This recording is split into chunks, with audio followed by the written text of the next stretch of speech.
is up, y'all? It is your girl, Rosetta Zetty, and you are now tuned into In the City podcast.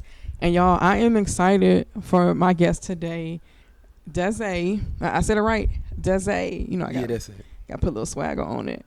I'm just excited because when I first met you, because it was Tim. Tim had put me on to Dezaee, and I was like, who the hell is Dezaee? And then when I heard you sing that song, Don't Wait, I was like, that's Dezaee. I was like, okay, like I see it, Mr. Swag, like I see it. So Dezaee is my guest for today. Hey y'all, how y'all doing? Yep, turn up. So let's just go ahead and get into it. So the music, the songwriter, all of it. So when I first saw you and I like seen you perform, you know, you excellent performer, like the passion is there, like I can feel it. I really didn't know that music, like the way comedy is, because when you first start doing it, no one's paying you to do it. Like I didn't see it for that. Like I just automatically thought, you know, you get into it and then it just comes. But it's not like that. Can you speak a little bit on that, like starting and stuff? Starting in you can be in it for different reasons. Like for me personally, I'm really not in it for the money, but you ain't gonna funny me either. You feel what I'm saying? Like you ain't gonna use me as a guinea pig. You're just not gonna do that, you know. But it comes with time, and now it's gotten to a point now that I'm beginning to, you know, come up with a price or perhaps have a price on the side for certain situations, for certain locations. Right. Because you can't charge everybody the same. Because if you got a show in New York or you got a show in Philly or something, you know, it's different compared to charging someone local. So it takes time. You know, but you don't think about that because you just be happens. Like, they ain't gonna feel this. So, and it's not that you don't have confidence in yourself, but it's like, you really think they gonna like this shit? Like, I mean, this is just literally off the dome, and I'm in my feelings about something, and I'm just literally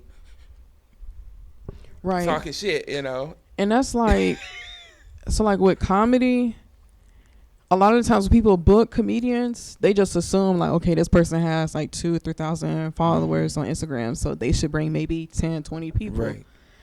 And I don't want to say it's like up to the comedian to sell your tickets, but you have to kind of position it right so that you can sell tickets.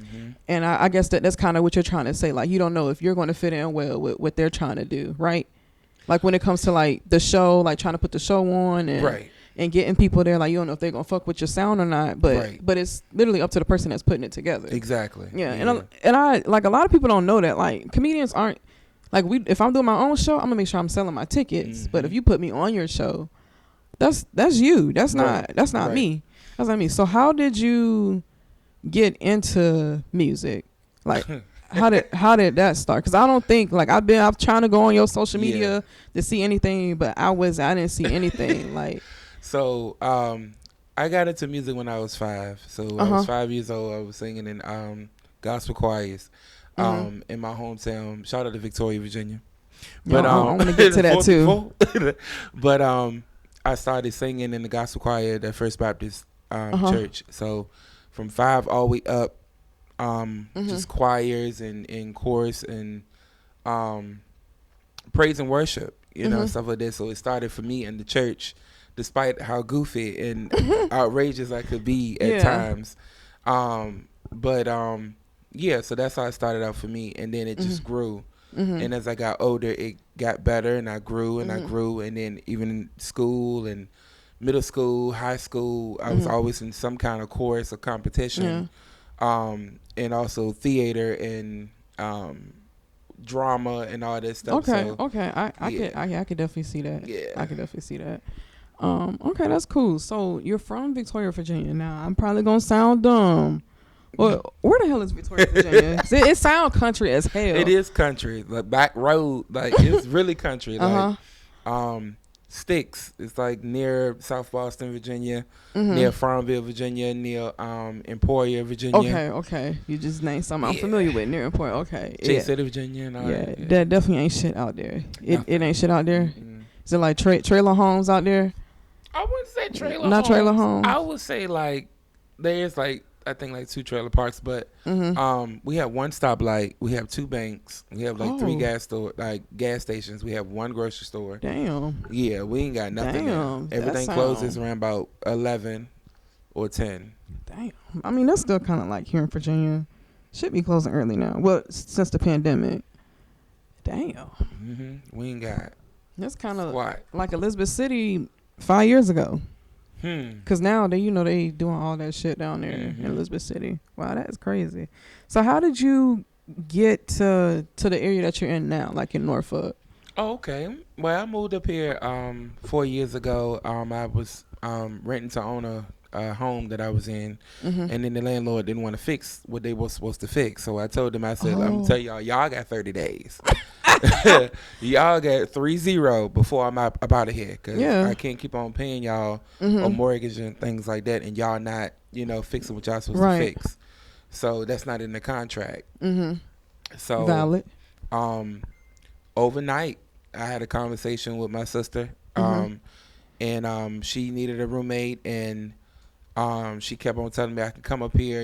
Been telling me for years I can come up here and come up here, but I never actually did it because I never liked the benefit of living off someone and stuff like that. Yeah. Then on top of that, like I had to find another job. But being that I do security, I was hesitant to get the hell up out of Lynchburg, Virginia, because I moved from Victoria, Virginia, to Lynchburg for like 3 years.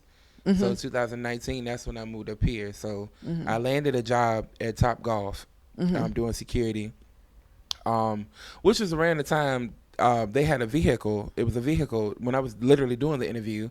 There's a vehicle on the news, like it literally ran on the lawn. I don't know how the hell they did that or whatever. Because this literally happened while the interview was being going on upstairs. So and you still took the job. Of course, yeah. The pay was decent. I got free drinks, and people was coming in and stuff like that. And I knew nothing about Top Golf. Definitely a vibe out there. Yeah, I didn't know. I said Top Golf. I'm thinking some putt golf, like But then when they showed me, I said, "What the fuck is that?" It's like a golf establishment on steroids. But so that ended up being a thing, and me working there and having a lot of fun, meeting a lot of people, and then after that, I continued to just move around a little bit, not doing music at the time, but just moving around with my sister, getting to know the town and getting the city, getting to know people and stuff like that. So, but 2022 is when I decided to start back doing music seriously.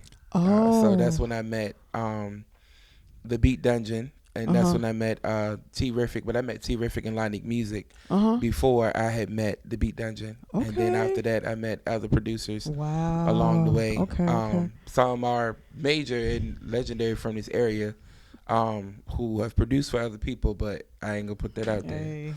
But my thing is like I had started doing music and started writing music, and I was going through my relationship.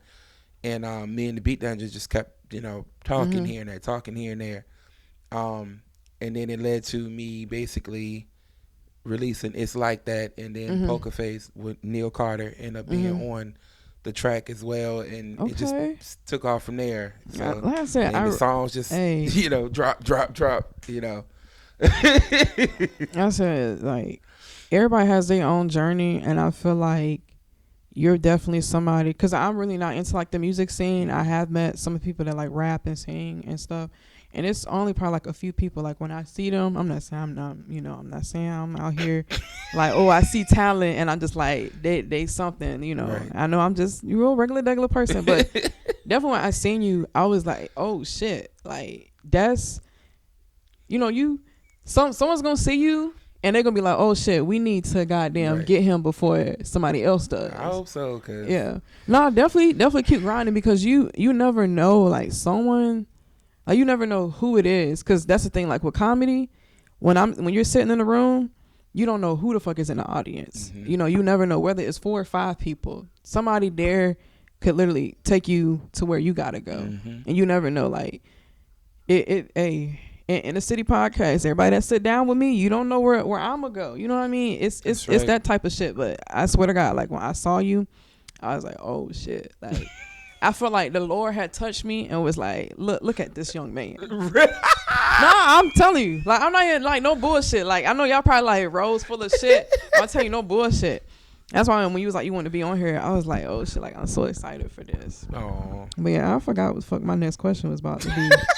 Saying all that shit. No, I'm so excited you on here. I appreciate it. I'm happy to be here. Let me see. What the fuck is my next question? Okay. So, started getting back into music. Moved from there, ended up here, boom. Have you, well, I think you already was talking about this before we had started recording. What other, like Virginia compared to where have you been and performed? How does that compare to here? Like you've been, where else have you performed at? Like outside of Virginia? Well, nowhere. Nowhere? Mm-mm. What? Not yet.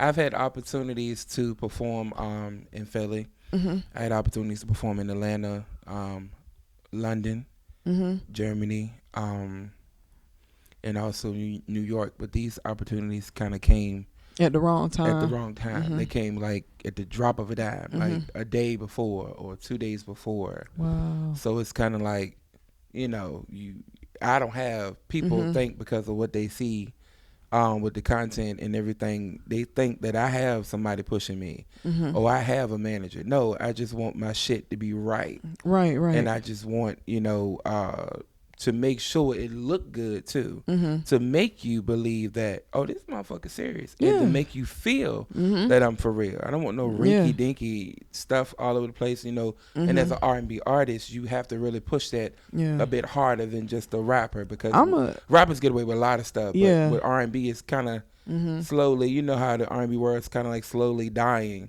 Yeah. So I have to make sure as an independent. Plus size brother, I must say, I gotta make sure my shit is. I have to. Yeah. And if it's not, then it won't be released. I'll tell you, send me that video you had just dropped, so I can put it right here, so they know what you're talking about, because the video that you had just put on Instagram, my nigga, I really thought your ass was like, you was in that bitch with that hat on. With that damn white t-shirt, that button up, I'm like, what the hell this nigga got going on? That shit's creepy as hell. What about laughing? But yeah, I was like, let me pull it back up. But I'm gonna make sure I show y'all, because I was like, the hell this nigga got going on? R&B for real, like you threw this shit all the way back with this. You threw it was all the way back. It was a hot ass day when we did that shoot for the music video I'm Good. We had shot that weeks ago. That was shot at like, I don't know, 10 something in the morning. How much they charge, if you don't mind me asking? How much they charge? To make that video? No comment. No comment. Okay, we gotta do that off the record. Off the record. Okay. Cause it's somebody I could probably hook you up with. Okay. Yeah, on this side of the water. I don't know how you feel about driving, but he definitely doing stuff. Cause me and Blind Fury, we got some stuff on the way too. Gotcha. And we finally got a videographer. Okay. Yeah. So it's less editing and recording I'm gonna have to do. Cause I'm tired. Like I've been doing everything, trying to push his stuff out there. Yeah. And it's hard trying to get your stuff out there when you're definitely not really known. But that's cool though. That's cool. That is cool. I'm trying to think. You got anything you want to say to the people now playing? Well, yeah. So the music video for I'm Good. That music video drops in September, because some people was thinking that, was it dropping now? Is it out now? That's just the pro. I did something different that I didn't do before. The first time I released these singles, I'm getting used to the technology, because I'm old school. I used to sell CDs out the damn trunk, and MySpace days stuff. Yeah. Like I'm not new to recording music. I'm new to how to go about it in this day and age with promotion. I'm used to flyers, by word, stuff like that. But it's a different ball game now. You can create reels. You can create your own music video if you know what to do with your iPhone or whatever phone you have. Right. You can do all kinds of stuff. So I'm getting new to that. So on the first few singles, I wasn't, I by luck and by God have linked all these images and artwork and stuff together, But for this one, I decided to go completely in because it's a new year and people got like an introduction of me with 4 different songs. They got, It's Like That, featuring Poker Face, Can't Leave You Alone, which is completely different from It's Like That, and then you got Time. That's definitely on the scale of its own. And then you got Floor, and that's just completely. I might have leaned. Floor is for it's for the rainbow. Okay. Yeah. So it's like, hey, so different vibes. So I just always wanted to make sure I have different vibes, but none of them I actually went in when it comes down to content. This is the first time I had like a visual for the song. Okay. And then the visual turned in. I had the visual, and then I have the music video, which I already have a promo for the music video. Okay. For my first music video, it's like that. I had a promo video, but I didn't have a visual. I created a visual through Reels, but this time I decided to just step it up a little bit. So I'm trying to think, like, as I'm listening to you, I'm trying to think of other ways that you could kind of give it more layers to get people like more engaged and more in tune with what you're doing, because it's like when you release something, you kind of want to build that anticipation and traction to it. So I'm trying to think like what's another way you could get people like involved in your song, because like a lot of people that pop on TikTok and on Instagram, it's like the song is real catchy, which is one. Just, I don't want to lean back. Oh, you don't want to lean back? Yeah, the seat is little as hell. Yeah, I ain't think that all the way through. I'll just try and switch it up. I ain't want to use that brown couch again. That shit ugly as fuck. I was watching back my videos anyway. 106 in part. So like on TikTok, it's real catchy, and then you have people creating dances to it, and then that's how kind of people get picked up, and then they start turning like the lyrics into like something funny. It's like with Ice Spice, you thought I was feeling you, that nigga munch, know, and then they got picked up onto her other shit. And you got like Sexy Red, I think. What's her song? What's her shit? She got Ski Yee, and then she got My Coochie Pink, the Booty Hole Brown. You know what I mean? Yeah. And then like niggas kind of picked up on the rest of her shit, and then but now it's like we still have like social media and TV that kind of makes us pop. But at the same time, you got people that are your age that still see like, maybe I need to get on a TV show, or maybe I need to get on something so that people can fuck with my music. But it's like you could do all this shit on your own, like you were saying, but it takes time. Yeah, it takes time and it takes more work. Yeah, that shit is tough. But you definitely like you on the right track. I was going to ask you, what are you using to distribute your music? Oh, DistroKid. DistroKid. Okay, yeah. DistroKid. Because they budget friendly. I love them, but I don't use them. I use United Masters. I don't know if you heard of them. I heard of them. Yeah. I'm gonna start using them as well. That shit. Yeah, I'm not saying it's expensive because it's only $60 a year. Right. But that shit hurt my pocket when I be forgetting about it. I had them for because I'm working on releasing my first comedy album. So they that should be hurting my pockets. I've made $1.33, but I've only released one single, and I haven't been promoting it like that for real. And it's just me telling one little joke. Oh, okay. So yeah, it ain't like I'm dropping songs and like listening to my shit. Nah, I did want to be first I wanted to be a rapper, but I was like, maybe I want to try singing, because I tried rapping. I was like, I don't think nobody gonna listen to this shit I'm rapping about. I want to say My Coochie Pink, Booty Hole Brown or nothing, but I was like, that song getting on my damn nerves. Me and my coworker was talking about that shit too. It's shit catchy though. It is catchy though. Cause I don't it's about to go down. Like I be like, oh. And it sound like she laughing while she doing it. Like she trying not to laugh. Like. But how do you feel about like all that? Like people popping like that on TikTok and stuff. I mean, I look at it like this: like if it's for you, it's for you. If that moment's for you, it's for you. You know, but just be able to deal with that moment once that moment happens. Yeah. Because you got certain people who pop like that, and after the first 3 years, they disappear, and then they don't know how to deal with not being out there, or people not noticing them. And sometimes that can be because you got picked up by the wrong reasons. Yeah. You didn't get picked up because you were so special. You got picked up because you were trending. Right. And it's like, it's a difference between, sometimes I feel like it's a difference between talent and just someone just wanting to do it for a come up. But after they get a certain amount of money, they don't want to be, bothered with, but that's not how the agreement goes. Yeah, you know?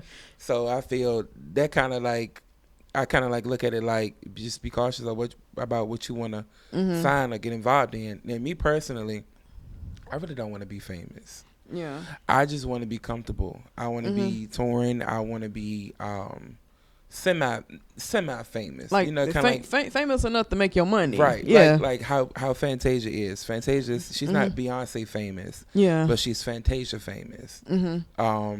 Same thing for Jennifer Hudson and other artists that I grew up on and I like, SWV, they it's like they famous, but they not ridiculously, kind of out there, and they comfortable, and I love that, which they're legendary. I should never compare them to that, but you get what I'm pointing. Yeah. Cause I want to be the same way. I still want to be able to go to the grocery store, right? And if I someone just want to see be me, comfortable. Then I just like how Jennifer Lewis is. She's very comfortable. She's very comfortable, and it's like a lot of artists and a lot of people in the industry who've been doing it a while, or who are just came out like in the early 2000s, late 2000s. They just comfortable, but I don't want to be. If it be that, then that's fine. But that's not what I'm starving after. I'm trying to get my music out there and get my character out there, so people would understand that there are some guys like me. Not every gay or bisexual guy is hey girl. Not all of us are like Bobby Likes and Saucy Santana and all that. You know what I'm saying? Like, just accept me for who I am. Right. I am. That's why you answered the phone when you had called me earlier today. I said, hello. You told me, hey. I said, now hold on. That is not what I was expecting when I answered this. I didn't even know if that was the right. I was like, hell no. So, but I can change my voice a lot. So yeah. But yeah, I definitely feel that. Speaking, and that was my other question. I got a bunch of questions I wanted to ask. So, with Saucy Santana, he definitely shout out to him, by the way. He definitely changed the game though for gay men to. I guess kind of be out there and kind of like attract that, like people wanting to come to his shows, right? Because at first, there's probably maybe not no one as famous as him, but I have yet to see someone else do what he does, and he is like, he's still out there. He do all that stuff, but he kind of he flipped the tail on like.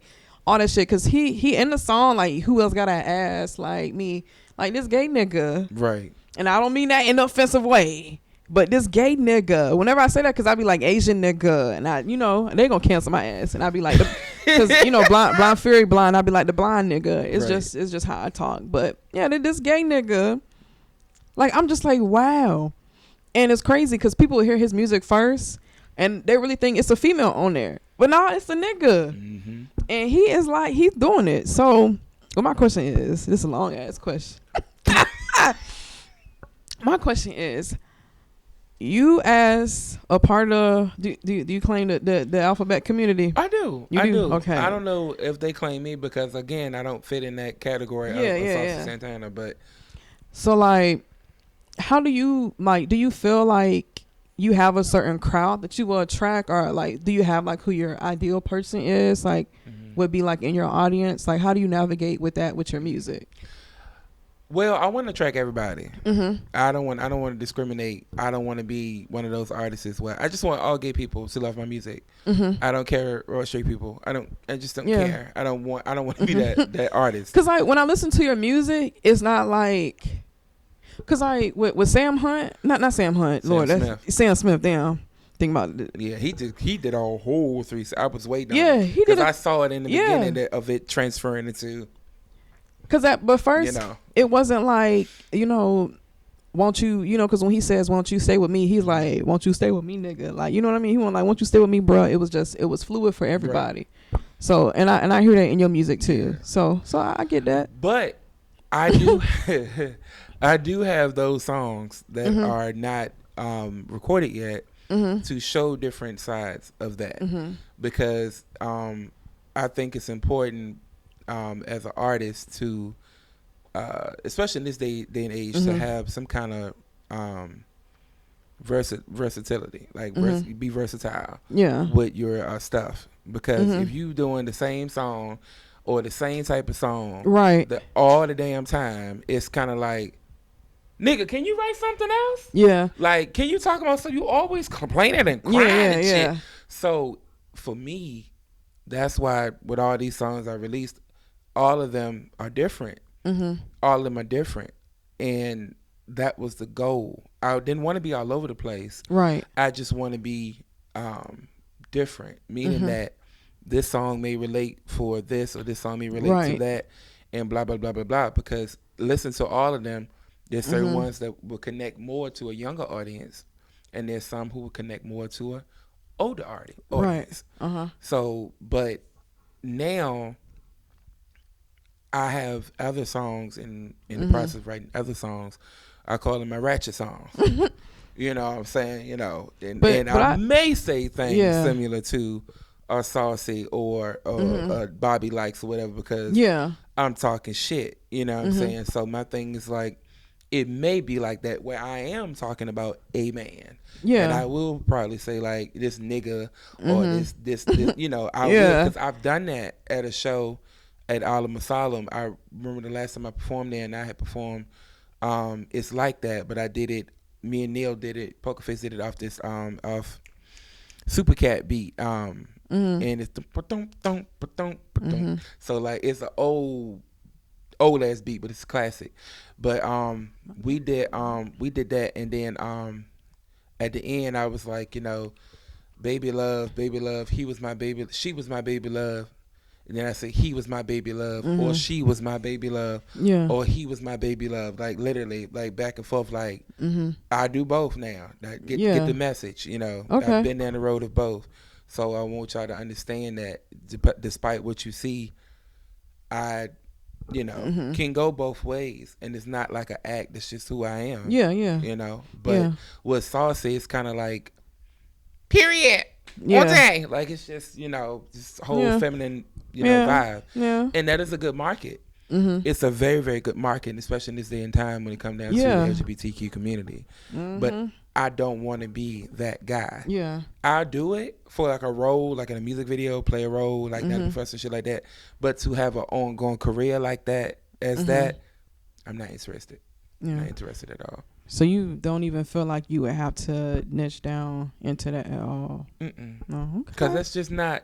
I mean, I think I could do it, or I would do it. Yeah. But to have because that's his image. It's just material girl, like all day. He's dolled up. He's just nails everything all day. Like that's him. I can't see myself doing that as a full-on career or that being a part of my image. Now, for a music video, how, you dress up or whatever, do silly shit, and you be different characters, of course, I love the role play. But when it come down to that being my whole, I guess, if you're not into that definitely be tiring.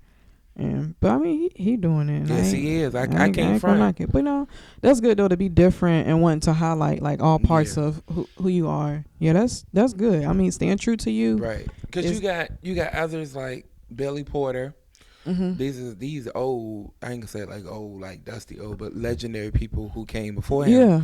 Billy Porter, and you got RuPaul, and you got Sylvester.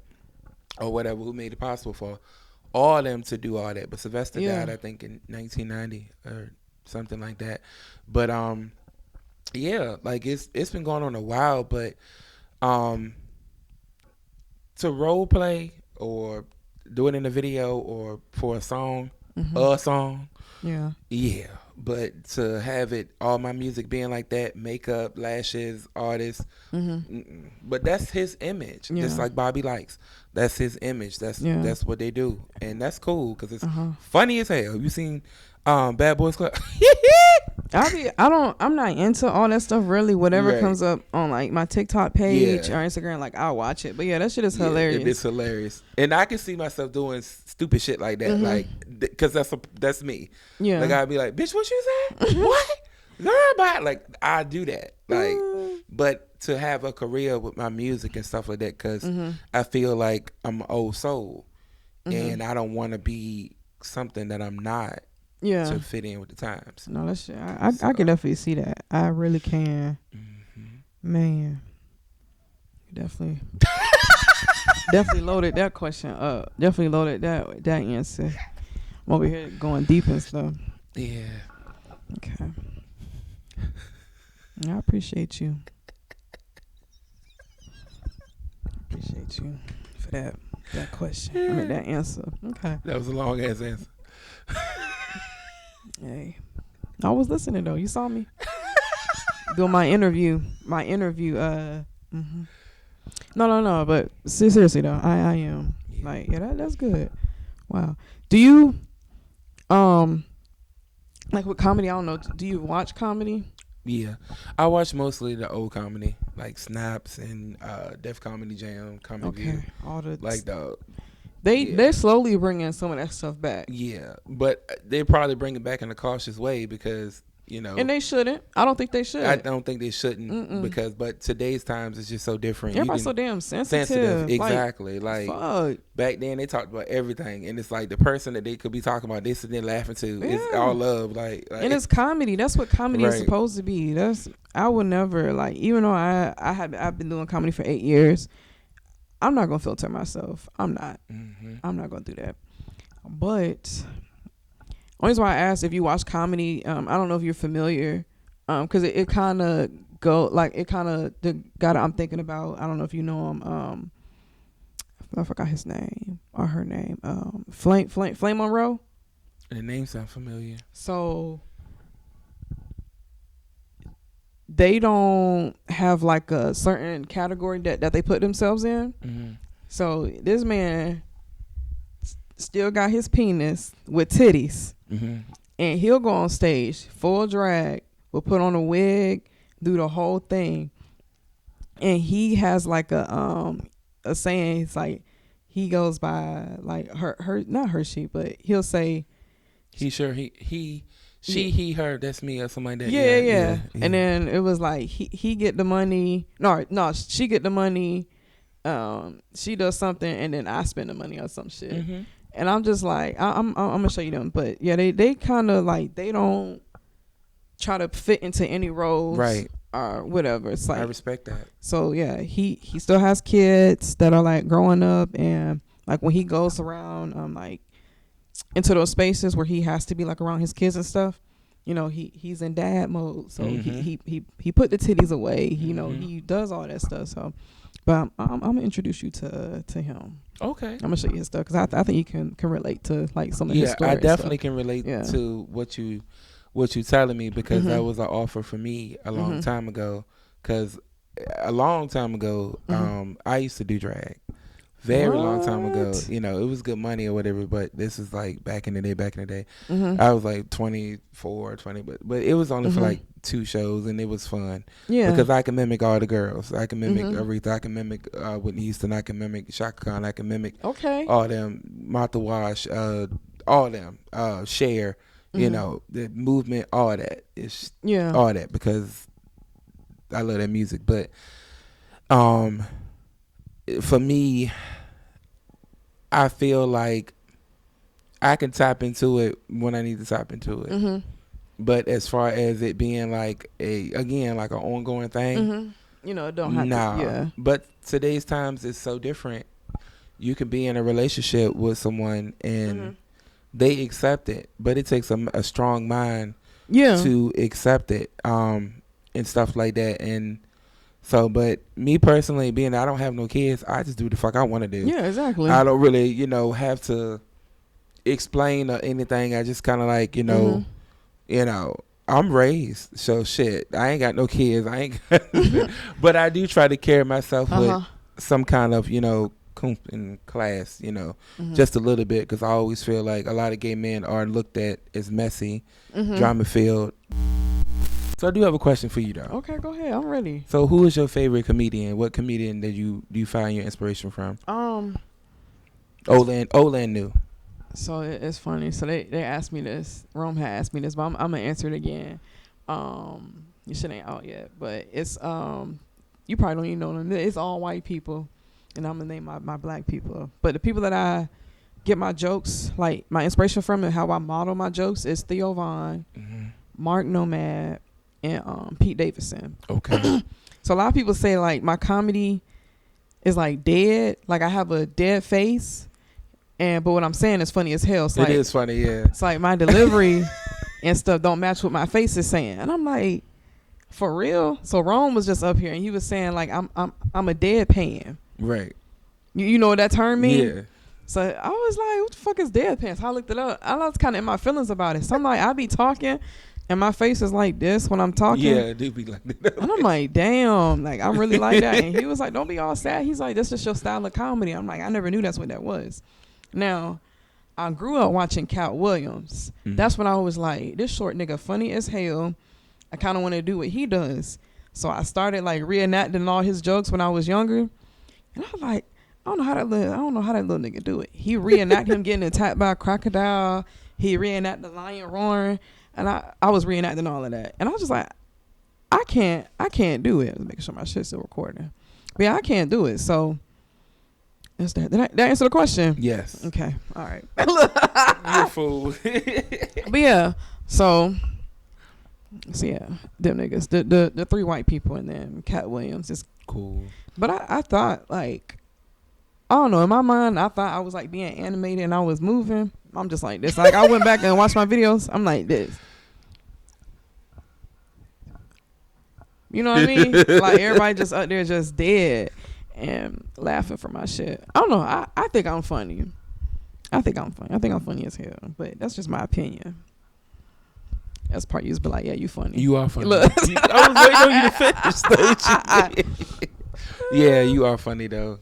I remember we did the group chat for the show, and you was like, all right, y'all. So, and I'm like, yo, can they was funny as fuck. Like I was trying to concentrate. But they didn't. Look, we're gonna talk about this show. So, I feel like if I had participated more in it heavily, we probably would have sold more tickets. I mean, at least everybody that was on the show had brought somebody. Right. Somebody was there to see somebody perform. Right. So it was people there, but I just think the next time I do something, it needs to be at a more established restaurant in a busier area so that people walk by, they see it, and they might want to buy a ticket. But we were just testing it out because I kind of felt bad because I had like my spot where I was doing monthly showcases at the Mexican spot. I love me some Mexican food. Put shit up in a heartbeat. That drinks be lit. Hey, no cap. Like, I had one goddamn margarita and was fucking drunk. Yeah, they're yeah.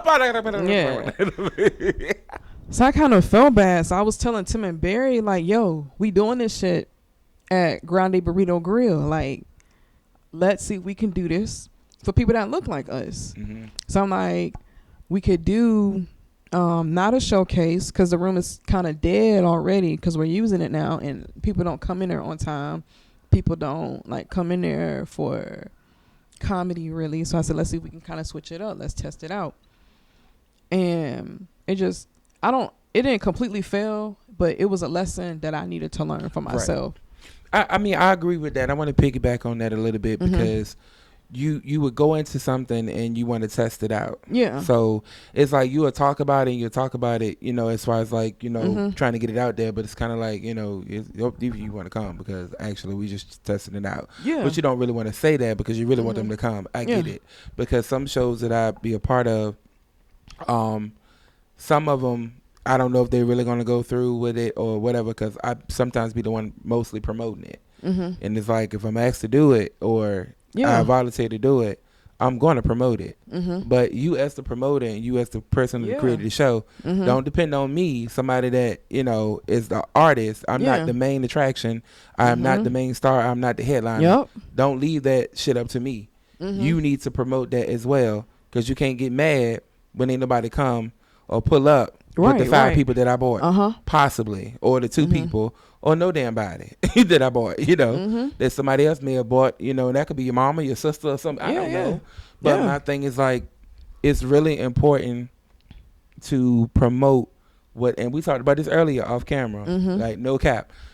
It's really important to promote whatever you are doing. Like the first opportunity I had, to perform in Richmond, I promoted the shit out that flyer. Do you hear me? Because I'm a major D'Angelo fan, and D'Angelo is from Richmond, Virginia. I just want to put that out there.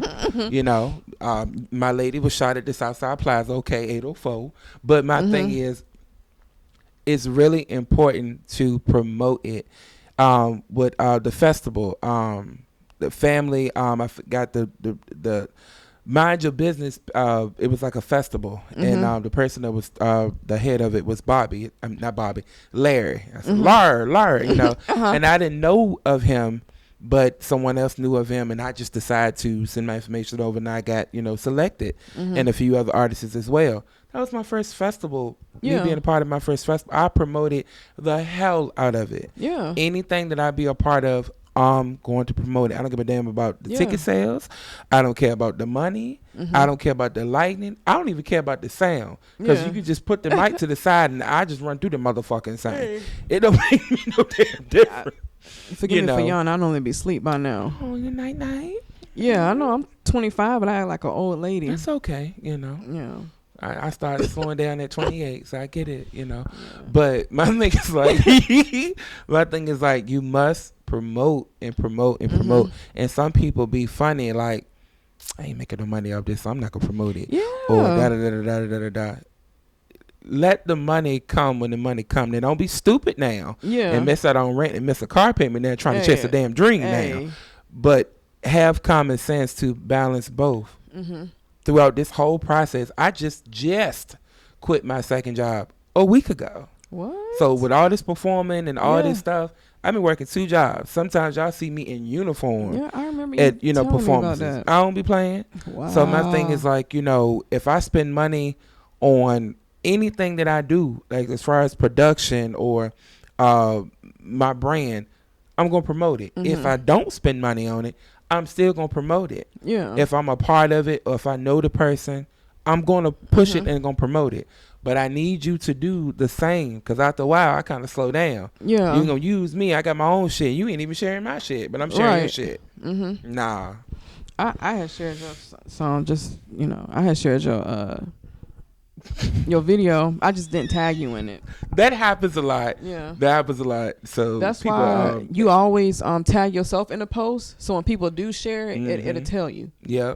So I'm just saying. I heard that. Yeah. Just do that from now on. So whenever you'll be able to mention a lot of people be tagging me and shit, and I be nosy.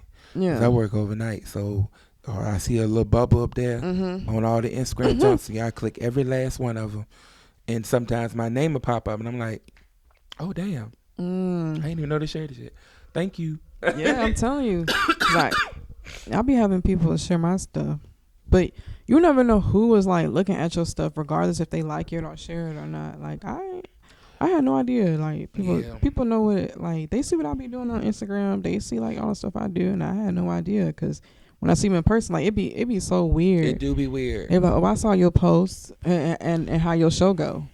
I'm like, weird ass. Right, that is weird. You ain't wanna like it. Let's talk about that shit. Let's go there. Like, my thing is like, with a lot of people, they don't do social media. Mm-hmm. It's so weird because it's like how you in the media and you do music or a podcast, but you don't do social media. Yeah.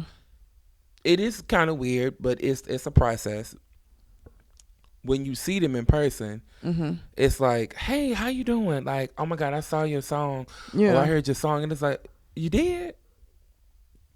Okay. But you ain't. You ain't say nothing. Yeah. But you said some on somebody else's stuff about their song or whatever. But so just a light. Is it real Yeah. or are you faking the funk because I'm in the flesh? Like, what is it? Like, are you, are you picking up that I'm giving you energy that I know you full of shit? Like, what's going on? So my thing is like, I just take it with a grain of salt. People gonna talk about you. Regardless. People gonna, put you down. You can give everybody, I don't know, $500 a month, even though that may not be a lot to some people. Like, people be acting like they just so. But anyway, like, yeah, you can be good as gold, but you gonna always be talked about. Like the song says, they talk about you. They talk about Jesus Christ. They gonna talk about you. So, yep.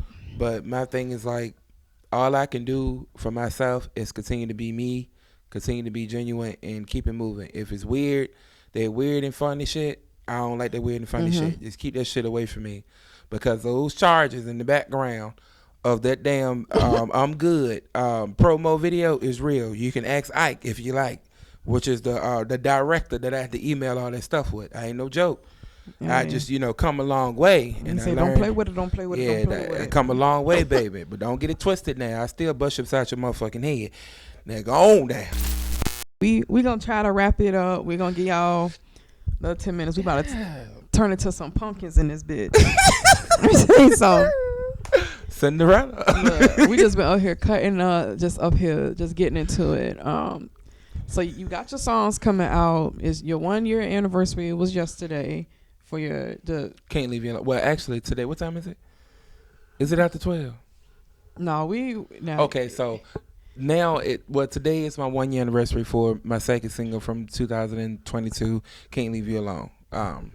So yeah. Inspired by Dezae, which is half of Dezae is Devin and Devontae, and they're actually from Hampton, Virginia, where we're actually filming this at right now. So yes, we in the city, y'all. Yeah. So but yes, it was a process recording it. It was dope. It's a joy performing it. It's a lot of fun. Yes indeed.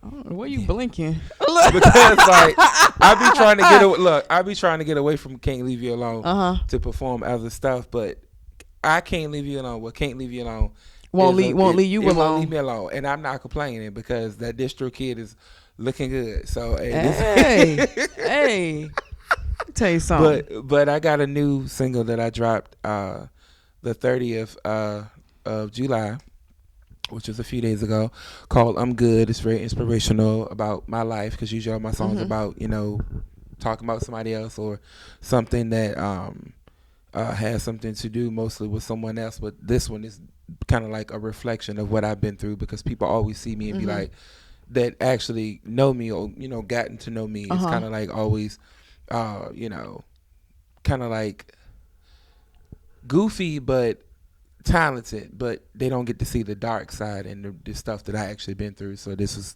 a great opportunity to write this and buy the beat from the Beat Dungeon and let him do his thing with the production. So at the end of the day, I'm Good is doing well as well. Y'all please check that out on all streaming platforms, and don't be shy. Just show the rest of my singles some love now. You know what I'm saying? Like, they still need love too, because it's like that. Don't play with my time. Nice. Don't play with my time. So what else can we expect, like, the rest of the year from you? You got any goals you're trying to reach? Me and Tyler Perry is actually doing something next month. I'm putting that shit up. I'm like, hold on. Okay, I'm listening. I'm putting that out there, but no, I would like to do more acting. I would like to be a part of more stuff behind the scenes. People get that I can sing, people get that I can write.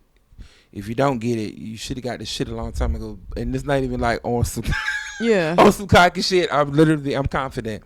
But more I'm sorry. I'm not yawning at you. My ass would just be sleeping right now. I'm sorry. No, but But I want people to see more of me acting and me in theater because I got word from the director, well, from my producer of the music video. I'm good.